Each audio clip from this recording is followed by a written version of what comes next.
Ravindra education channel में एक बार पुनः आपका हार्दिक स्वागत और अभिनंदन। मैं रविंद्र कुमार संस्कृतानुरागी जनों को नमस्कार करता हूं।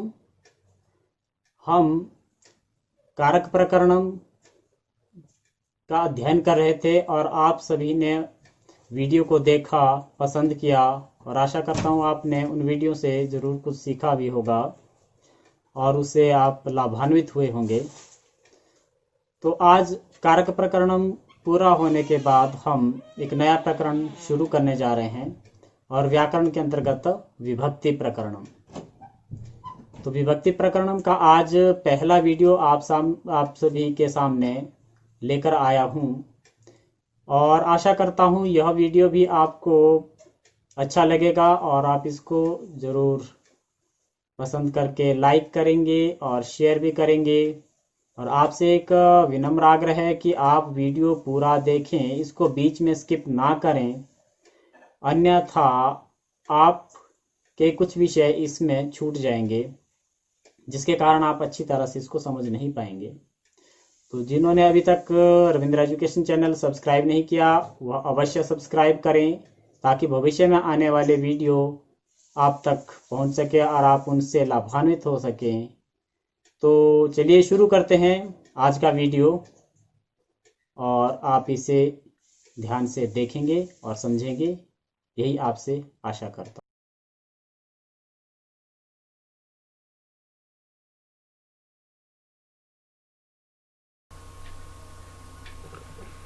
संस्कृत व्याकरण के अध्ययन को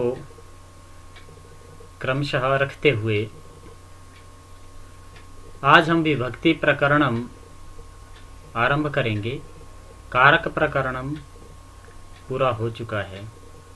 हमने कारक पढ़े और कारक और विभक्ति का आपस में संबंध भी है क्योंकि कारक में विभक्तियां लगती है और विभक्तियों और उनके चिन्हों द्वारा हम कारक की पहचान भी करते हैं।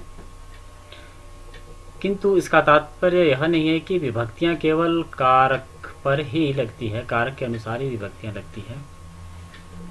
तो विभक्ति का एक अलग से प्रकरणम का हम अध्ययन करेंगे।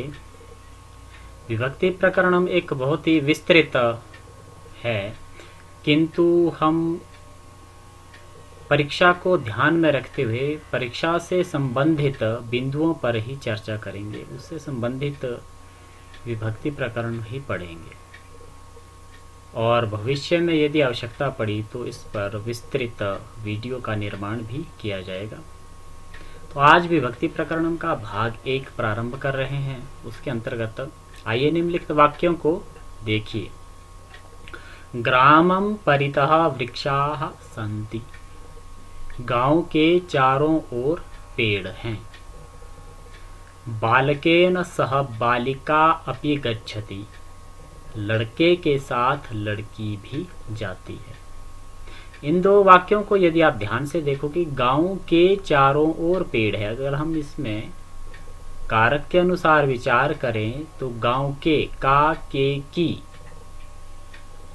संबंध षष्ठी विभक्ति का प्रयोग होना था, किंतु आप देख रहे हैं ग्रामम, यहाँ पर द्वितीय विभक्ति का प्रयोग हुआ है। ग्रामम परितः वृक्षाः सन्ति। बालकेन सह बालिकापि गच्छति। लड़के के साथ, यहाँ भी का के की, लड़के के का के की, यहाँ पर भी संबंध ये हमें लगता है कि संबंध होना चाहिए था और षष्ठी विभक्ति होनी चाहिए थी, किंतु यहाँ पर के देख करके हम षष्ठी विभक्ति का प्रयोग ना करके यहाँ पर बालकेन तृतीय विभक्ति का प्रयोग देखते हैं। तो यह क्यों हुआ, किस कारण हुआ और कहाँ पर ऐसी स्थिति आती है, कब ऐसा होता है, इसका हम अध्ययन करेंगे। तो आज का जो वीडियो का प्रकरण है उसका नाम है उपपद विभक्ति। और इसमें उपपद विभक्ति होती क्या है? जो भी विभक्तियां अव्ययों के योग से व्यवहृत होती है उन्हें उपपद विभक्तियां कहते हैं। यानी कि उपपद विभक्तियां मतलब किसी शब्द से पहले लगने वाली विभक्तियां, किसी विशेष शब्द के योग में लगने वाली विभक्तियां उपपद कहलाती है, लेकिन वो विशेष शब्द अव्यय, निपात इत्यादि हो सकते हैं। ठीक है। और उसके अंतर्गत भी हम द्वितीया विभक्ति का अध्ययन करेंगे। प्रथमा विभक्ति का प्रयोग कर्तृवाच्य में कर्ता में होता है और कर्मवाच्य में कर्म में होता है, तो उसमें हमें विशेष अध्ययन की आवश्यकता नहीं, और परीक्षा के अंतर्गत भी उससे संबंधित प्रश्न कम आते हैं, या कह सकते हैं कि नहीं आते हैं। द्वितीय विभक्ति से आगे वाली विभक्तियाँ उपपद विभक्तियों में बहुत अधिक प्रयोग होती है, और परीक्षा में बहुत से प्रश्न इनसे संबंधित पूछे जाते हैं। तो द्वितीय विभक्ति का आज हम अध्ययन करने जा रहे हैं। इन शब्दों को ध्यान से आपने देखना है, समझना है, और अपनी अभ्यास पुस्तिका में इनको लिखना भी है। उभयतः, अभितः, परितः, सर्वतः। उभयतः होता है दोनों ओर, अभितः परितः होता है चारों ओर, और सर्वतः सब ओर। ठीक है, ये इनके अर्थ हैं। इनके योग में द्वितीया विभक्ति होती है। ठीक है, जिनके साथ इन शब्दों का योग हो रहा है, अर्थात आगे ये शब्द है, इन शब्दों से जो पूर्व पहले जो शब्द होगा उसमें द्वितीया विभक्ति लगेगी। अर्थात जिस शब्द के बाद ये उभयतः, अभितः, परितः, सर्वतः होगा, उन शब्दों में द्वितीय विभक्ति लगेगी। आइए देखते हैं कैसे। मम गृहम उभयतः सस्यानि सन्ति। मेरे घर के दोनों ओर फसलें हैं। अब यहाँ उभयतः शब्द दिख रहा है। उभयतः शब्द किसके साथ युक्त है? उभयतः शब्द से पहले क्या है? गृहम। तो उभयतः के योग के कारण गृह में क्या लग गई? द्वितीय विभक्ति। नहीं तो घर के, यहाँ पर षष्ठी गृह से भी हो सकता था, किंतु उभयतः शब्द दिख रहा है दोनों ओर के लिए, उभयतः का प्रयोग होता है, तो उभयतः शब्द के योग में द्वितीय विभक्ति लगती है, इसलिए गृहम आया, गृह से नहीं। मम गृहम उभयतः सस्यानि सन्ति। और वाक्य देखते हैं। मंदिरम अभितः पुष्पाणि सन्ति। मंदिर के चारों ओर फूल हैं। यहाँ भी आपको ऊपर जो शब्द बताए थे उनमें से अभितः नजर आ रहा है, तो अभितः के योग में क्या हुआ कि मंदिर में द्वितीय विभक्ति लग गई, क्योंकि अभितः किसके साथ योग कर रहा था? मंदिर के साथ। तो मंदिरस्य नहीं आया, मंदिर के चारों ओर, मंदिरम आया, क्योंकि अभितः के योग में द्वितीय विभक्ति लगती है। मंदिरम अभितः पुष्पाणि सन्ति। और एक वाक्य है, विद्यालयम परितः उद्यानम अस्ति। विद्यालय के चारों ओर बगीचा है। और चारों ओर के लिए शब्द परितः प्रयोग है, और परितः के योग में द्वितीय विभक्ति लगती है, इसलिए विद्यालय में द्वितीय विभक्ति लगी, तो विद्यालयम बना। अगर परितः नहीं होता तो विद्यालय के हम षष्ठी लगाते विद्यालय से, किंतु परितः है चारों ओर, तो द्वितीय विभक्ति लगी, विद्यालयम परितः उद्यानम अस्ति। ठीक है। अस्मान सर्वतः वायु अस्ति। हमारे चारों ओर हवा है। चारों ओर के लिए सर्वतः या सब ओर भी कह सकते हैं। सर्वतः अव्यय का प्रयोग हुआ है, और सर्वतः के योग में द्वितीय विभक्ति लगती है, इसलिए हमारे अस्मत् शब्द का प्रयोग हुआ। अन्यथा हमारे को क्या कहते हैं? मेरे को मम कहते हैं, हमारे को अस्माकम कहते हैं, किंतु द्वितीय विभक्ति अस्मत् शब्द की द्वितीय लगी तो अस्मान बन गया, बहुवचन है। ठीक है, माम एक वचन में, अस्मान बहुवचन में, हमारे। अस्मान सर्वतः वायु अस्ति। आओ कुछ शब्दों की सहायता से उभयतः के योग से वाक्य बनाए। एक चार्ट आप देख रहे हैं, तालिका, उसमें 3 शब्द है, छात्रः, अध्यापकः, छात्रः। अध्यापकः दिख रहा है, अध्यापकः के एक ओर छात्रः, दूसरी ओर भी छात्र, यानी कि दोनों ओर अध्यापक के छात्र है, तो दोनों ओर को उभयतः कहते हैं, और इसलिए अध्यापक में कौन सी लगेगी? द्वितीय विभक्ति। तो अध्यापकम उभयतः छात्राः सन्ति, इस प्रकार बनेगा। यह केवल आपको समझाने के लिए तालिका है। जैसे वृक्षः द्वारम वृक्षः, पेड़ है, दरवाजा है, फिर पेड़ है, यानी कि दरवाजे के दोनों ओर पेड़ हैं, तो द्वार में आपकी द्वितीय विभक्ति लगेगी, द्वारम उभयतः, दोनों ओर, उभयतः वृक्षाः सन्ति। ठीक है। आसन्दाः उत्पीठिका, आसन्दः कुर्सियां, मेज, फिर कुर्सियां, यानी कि मेज के दोनों ओर कुर्सियां है, द्वितीय लगेगी मेज में। उत्पीठिकाम उभयतः आसन्दाः सन्ति। भक्तः देवः भक्तः, भक्त हैं, देवता हैं, फिर भक्त हैं, इनकी देवता के दोनों ओर भक्त हैं। तो देवता में, देव में आपकी द्वितीय लगेगी देवम उभयतः भक्ताः सन्ति।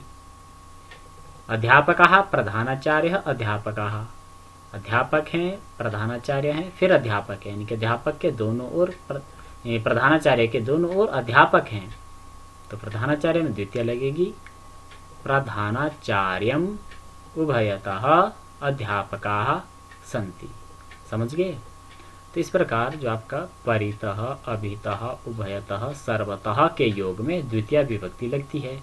यह कॉपी में आपने हेडिंग देख के लिखना भी है और आपको याद भी होना चाहिए कि इनके योग में द्वितीय विभक्ति लगती है, क्योंकि आपको परीक्षा में वाक्य संशोधन का एक प्रश्न आता है जिसमें अशुद्ध वाक्य लिखा होता है, उसका आपने शुद्ध करना होता है। तो उसमें इस प्रकार के शब्द देखने आपने, फिर आपने उसमें डिसाइड करना कि कौन सी विभक्ति लगी। ठीक है, समझ रहे हैं ना आप? इस प्रकार आपके पास वाक्य बन गए अध्यापकम उभयतः छात्राः सन्ति। अध्यापक के दोनों ओर छात्र हैं। द्वारम उभयतः वृक्षाः सन्ति। दरवाजे के दोनों ओर पेड़ हैं। उत्पीठिकाम उभयतः आसन्दाः सन्ति। मेज के दोनों ओर कुर्सियां हैं। देवम उभयतः भक्ताः सन्ति। देव के दोनों ओर भक्त हैं, देवता के दोनों ओर भक्त हैं। प्रधानाचार्यम उभयतः अध्यापकाः सन्ति। प्रधानाचार्य के दोनों ओर अध्यापक हैं। अब कुछ और शब्द देखते हैं। हा, धिक, प्रति, अंतरा, अंतरेण। इन शब्दों को अपने पास नोट करना है। हा हो गया शोक और अफसोस व्यक्त करने के लिए। धिक होता है धिक्कार। प्रति होता है पर या फिर की ओर, पर या फिर की ओर। अंतरा बीच में, अंतरेण बिना। आपको शब्दों के अर्थ याद होने चाहिए। हा, धिक, प्रति, अंतरा, अंतरेण, इन शब्दों के योग में भी द्वितीय विभक्ति लगती है। ठीक है, कैसे आइए देखते हैं। जैसे हा वेद निंदकम। हा वेद निंदकम, वेद निंदक के लिए अफसोस है, हाय वेद निंदकम। ठीक है, तो यहां पर हा देख रहे हैं आप, तो इसके योग के कारण वेद निंदक में द्वितीय लगी। ठीक है, अन्यथा वेद निंदकम हा नहीं है तो वेद निंदक के लिए, यहाँ आप देखोगे प्रथमा ने द्वितीया को तृतीया से के द्वारा चतुर्थी को के लिए, तो हम यहाँ चतुर्थी लगाएंगे, वेद निंदक आए, किंतु हा के साथ द्वितीय लगती है, इसलिए यहाँ चतुर्थी नहीं दिख रही है, के लिए द्वितीय विभक्ति दिख रही है। हा वेद निंदकम। दूसरा वाक्य देखते हैं। धिक दुष्टम, दुष्ट को धिक्कार है या दुष्ट के लिए धिक्कार है। अब धिक शब्द दिखा यहाँ पर, तो धिक के योग में द्वितीय विभक्ति लगती है, इसलिए दुष्ट में कौन सी लगी? द्वितीय विभक्ति, तो बन गया धिक दुष्टम, दुष्ट के लिए धिक्कार। दीनम प्रति दयाम कुरु, दीन पर दया करो। सोहनः ग्रामम प्रति गच्छति, सोहन गांव की ओर जाता है। प्रति के दो अर्थ है, पर भी होता है और की ओर होता है। अब दीनों पर दया, दीन पर दया करो, मैं पर के लिए हमने तो सप्तमी अधिकरण लगाना था। ठीक है, किंतु प्रति के योग में द्वितीय लगती है, इसलिए दीन में द्वितीय लगी, तो दीनम बना दीनम प्रति दयाम कुरु। वैसे ही सोहन गांव की ओर जाता है, यहाँ भी काके की षष्ठी लगती, किंतु प्रति देखा हमने, तो हमें याद होना चाहिए कि प्रति है तो प्रति के साथ द्वितीय विभक्ति लगेगी, इसलिए ग्राम में द्वितीय लगी, तो सोहनः ग्रामम प्रति गच्छति। ठीक है, और वाक्य देखें। नकुलम सर्पम च अंतरा मूषकः अस्ति, नेवले और सांप के बीच चूहा है। नेवले और सांप के बीच, अंतरा में द्वितीय दो में लगेगी, क्योंकि अंतरा का अर्थ है बीच में। अब दो के बीच में होगा, मतलब बीच के लिए आपको कम से कम दो चाहिए, तो उन दोनों में द्वितीय लगेगी। जैसे नेवला और सांप दोनों में द्वितीय लगेगी, और च का वहां पर प्रयोग होगा क्योंकि और आएगा, नकुलम सर्पम च, नेवले और सांप। च अंतरा है, इसको अगर परीक्षा में देखोगे तो च अंतरा अलग नहीं भी हो सकता लिखा, चांत्रा लिखा हो सकता, क्योंकि च और अंतरा में संधि हो करके चांत्रा बनेगा। तो नकुलम सर्पम चांत्रा मूषकः अस्ति, तो वहां पर आपने भ्रमित नहीं होना है, च अंतरा है, चांत्रा लिखा होगा, ठीक है। तो उसके योग में द्वितीय लगती, इसलिए दोनों में द्वितीय लगी। नकुलम सर्पम, नेवले और सांप के बीच चूहा है। समझ गए?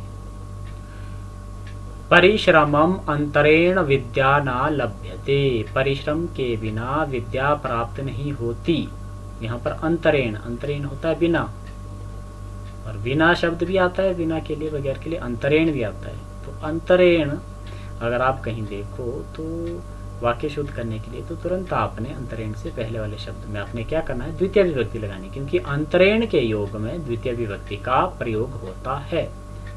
तो परिश्रमम अंतरेण बना, नहीं तो परिश्रम के बिना हम यहाँ पर के का के की षष्ठी लगाते हैं। वहां पर आपको शुद्धि करने के लिए जो वाक्य आएगा वहां परिश्रमस्य अंतरेण लिखा होगा कि परिश्रम के बिना, किंतु आप एकदम से क्या करोगे, अंतरेण के साथ द्वितीय लगती है, आपको याद है, तो आप वहां वाक्य शुद्ध करोगे, परिश्रमम अंतरेण विद्या न लभ्यते, परिश्रम के बिना विद्या प्राप्त नहीं होती। और देखते हैं दो शब्द, अनु विना। अनु का अर्थ होता है पीछे या पश्चात, विना का अर्थ होता है बगैर। इन दोनों शब्दों के योग में भी द्वितीय विभक्ति का प्रयोग होता है, अनु के साथ भी और विना के साथ भी, ठीक है। जैसे यज्ञम अनुदेवः प्रावर्षत, यज्ञ के पश्चात वर्षा हुई। तो यज्ञ के, यहाँ पर आपको वाक्य शुद्धि में यज्ञस्य अनु लिखा होगा, आप यज्ञ के पश्चात वर्षा हुई, किंतु अनु के योग में द्वितीय होती है, आप तुरंत वहां पर क्या करोगे, द्वितीय विभक्ति लगाओगे, यज्ञम अनुदेवः प्रावर्षत। सीतां विना रामः प्रसन्नः नास्ति, सीता के बिना राम खुश नहीं है। अब सीता के बिना, यहाँ भी काके की थी, षष्ठी का प्रयोग होना, किंतु विना के साथ द्वितीय विभक्ति का प्रयोग होता है, और विना के साथ तृतीया भी होती है, हम आगे के क्रम में पढ़ेंगे। लेकिन आज आपने याद रखना कि विना के योग में द्वितीय विभक्ति का प्रयोग हुआ तो सीता में द्वितीय लगी, सीताम विना रामः प्रसन्नः नास्ति, ठीक है। तो इस प्रकार आप क्या क्या शब्द हमने पढ़े उनको आपने कॉपी में नोट भी करना है, किन किन के साथ द्वितीय लगती है। उभयतः, अभितः, परितः, सर्वतः, हा, धिक्, प्रति, अंतरा, अंतरेण, अनु, विना, इनके योग में द्वितीय विभक्ति का प्रयोग होता है। आपको याद होना चाहिए और लिखा भी होना चाहिए, ठीक है। आइए अब कुछ अभ्यास कार्य देखते हैं। निम्नलिखित वाक्यों को शुद्ध कीजिए। इस प्रकार से ही आपको प्रश्न परीक्षा में भी पूछा जाता है। आपको 9 वाक्य दिए जा रहे हैं, ये 9 के 9 वाक्य अशुद्ध हैं। आपने ध्यान से इनको देखना है और वाक्य को शुद्ध करके लिखना है। बालकस्य उभयतः बालिकाः सन्ति, लड़के के दोनों ओर लड़कियां हैं। गृहस्य परितः जलम अस्ति, घर के चारों ओर पानी है। मम अभितः पुस्तकानि सन्ति, मेरे चारों ओर किताबें हैं। धिक् चोराय, चोर के लिए धिक्कार। राहुलः विद्यालयस्य प्रतिगच्छति, राहुल विद्यालय की ओर जाता है। ज्ञानस्य अंतरेण नैव सुखम, ज्ञान के बिना सुख नहीं है। ग्रामस्य नगरस्य च अंतरा नदी अस्ति, गांव और नगर के बीच नदी है। विद्यायाः विना नेत्रम नास्ति, विद्या के बगैर नेत्र नहीं है। वृक्षस्य अनु व्याघ्रः अस्ति, पेड़ के पीछे बाघ है। तो आपने इन वाक्यों को ध्यान से समझकर करना है, अपनी अभ्यास पुस्तिका में भी लिखना है। आज के लिए इतना ही। कल पुनः भेंट होगी, तब तक के लिए नमो नमः।